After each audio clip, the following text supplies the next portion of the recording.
नमस्ते प्रणाम हर हर महादेव। कैसन बानी रउआ सबे? हमरा पूरा अच्छा उम्मीद बा कि रउआ सब बहुत ही अच्छा होखब। सुबह के समय बा, रउआ लोग के दिन भी बहुत अच्छा से कटी। तो रउआ सबके बता दी आज बात करे वाला बानी।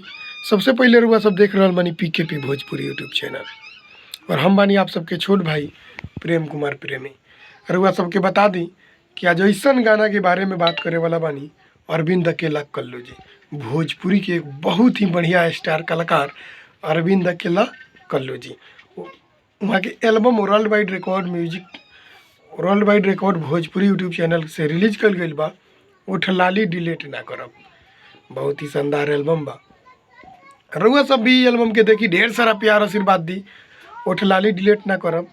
रउआ सबके बता दी अरविंद अकेला कल्लू और शिल्पी राज जी के साथ डुएट बा। बहुत ही ज़बरदस्त गाना बा उठ लाली डिलीट ना करम। ई गाना के लिखले बानी आशुतोष तिवारी जी और म्यूजिक के देले बानी प्रियांशु सिंह जी। रउआ सबके जानते नहीं कि प्रियांशु सिंह जी के म्यूजिक कुछ अलग ही अंदाज में रहेला, और आशुतोष तिवारी जी के लिखल गाना कुछ अलग ही मतलब अंदाज में रहेला। तो रउआ सबके बहुत ही सबसे हिट मैटर नया मैटर बा, और नया भी गाना बा भोजपुरी के। तो रउआ सब सुनी और ढेर सारा प्यार आशीर्वाद दी, ढेर सारा शेयर करी गाना के, ढेर लाइक करी। गाना बहुत ही अच्छा लागल, हम भी वीडियो देखनी।